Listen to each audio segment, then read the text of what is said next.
ഉച്ചതിരിഞ്ഞ് കുക്കിയുമായി സൊറ പറഞ്ഞ് ബോറടിച്ചിരിക്കുകയായിരുന്ന കിങ്ങിണിയുടെ മുന്നിൽ ഉറുമ്പുകളെ കണ്ടെങ്കിലും തനിക്ക് പറ്റിയ ഇരകളല്ലെന്ന് തോന്നിയതുകൊണ്ടായിരിക്കും കിങ്ങിണി മൈൻഡാക്കിയില്ല.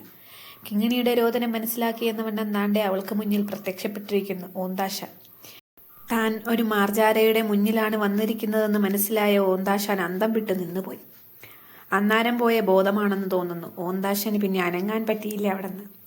കിങ്ങിണി അനങ്ങാൻ സമ്മതിച്ചതുമില്ല. പിന്നെ തൊട്ടും തലോടിയും കിങ്ങിണിയുടെ കലാപരിപാടികൾ തുടങ്ങി.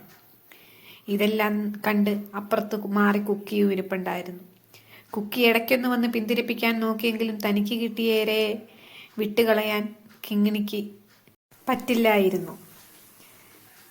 ഇത്രയും പൈശാചികമായ ഒരു സുഹൃത്തിനെയാണോ താൻ കൂടെ കൊണ്ടു നടക്കുന്നതെന്ന മട്ടിൽ കുക്കി കിങ്ങിണിയെ നോക്കുന്നുണ്ടായിരുന്നു. കിങ്ങിണി വീണ്ടും കുക്കിയുമായി കൂട്ടുകൂടാൻ ചെന്നെങ്കിലും ആ തക്കം നോക്കി കുക്കി ഓടി വന്ന് ഓന്താശാനെ രക്ഷപ്പെടുത്താൻ എന്ന വിധം തട്ടിയും മുട്ടിയുമൊക്കെ നോക്കി. അപ്പോഴേക്കും കിങ്ങിണിയുടെ പ്രവൃത്തിയാൽ അവശതയിലായിരിക്കുന്നു ഓന്താശാൻ. കിങ്ങിണിക്കത് തീരെ ഇഷ്ടപ്പെട്ടില്ല. കിങ്ങിണിയുടെ ഈ പ്രവൃത്തിയെപ്പറ്റി നിങ്ങളുടെ അഭിപ്രായം പറയൂ.